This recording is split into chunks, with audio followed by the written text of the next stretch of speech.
noticed that in watching the film, there were no intertitles to read. Okay. That was part of the design, the challenge, because the history of silent film is always to have what they call intertitles. The subtitles would be below, and it's for foreign language film, and I would read the subtitles and read and understand what the hell they're saying.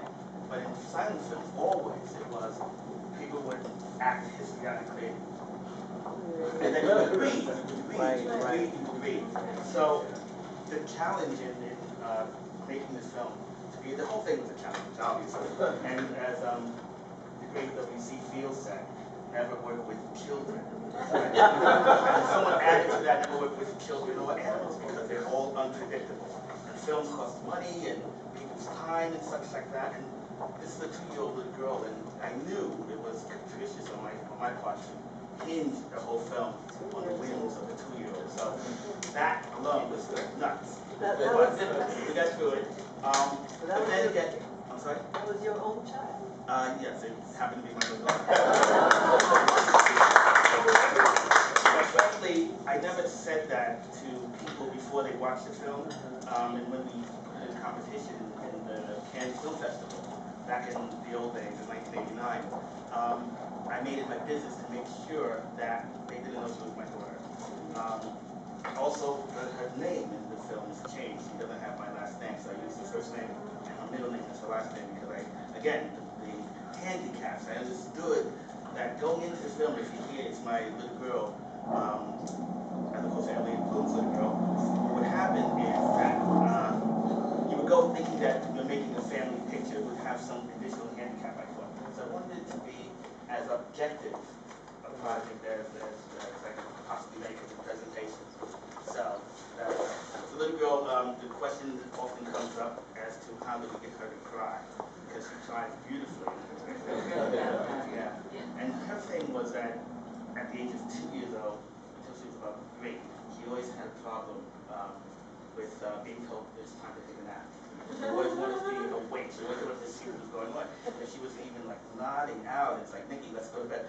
I don't. Yeah. Immediately. So what we did was manipulate that palette of hers when we needed it most. So like in the taxi cab, when the two guys, the two bad guys, are making her do what she doesn't want to do. I'm at the bottom. It's what's called what are those the big yellow cabs? Checkers. Yeah, big. So I was at the bottom of it, telling her that she had to go to sleep. She was really trying to me, saying, I don't want to go to sleep. I don't want to get off sleep. That's what it is. Know your actors. Know your actors, that's right. Know their knack times too. Mr. Bloom. Where can I buy the soundtrack? Online. Or for me, I happen to have 3 on me now. How did you like the music, by the way? That was a character in the movie. Was that original? It's all original, except for the little references, like how dry I am. Most other things do that. But the music was original, yes, written by a colleague of mine, Mark Martyr, and he lives in France, and so he lives for the last 37 years, actually. But it was a 33-piece orchestra, and I'm very proud of it. Yes. What made him make a silent film in this era of films that are silent? Yeah, I got you. It was a challenge. And in college, about 10 years prior to this movie, I had made a short film called A Place and Time. The reason I did that was because, and I have some college friends here, by the way, Elliot and Jan and Lana, would you raise your hand, please? Yeah. So we all went to school together. I think it was because of some of the talent that I had in terms of script writing and ideas that Charles took from me. Okay, it's true, I had no talent. I did, but exacting skills.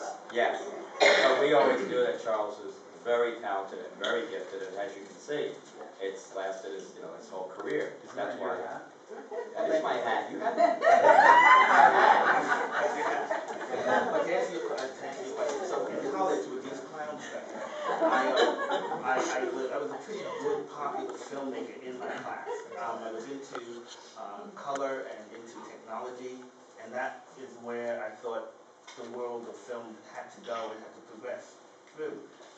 And so silent film in black and white, and even I would say comedy, was not the genres that I held with any esteem at all. I always thought that comedy was like a lesser form of real drama, significant stuff. I like to laugh, but I never really thought of it as being so sophisticated as much as a good drama would be. So I was, I don't know, like 21 or something, and decided that I wanted to really be a better filmmaker, not a snob, and that I should do an experiment, and that would be to make a film combining all of the elements basically that I hated. This is the truth.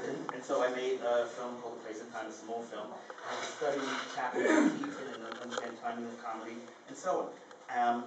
We did well with that film, and we won the Student Academy Award.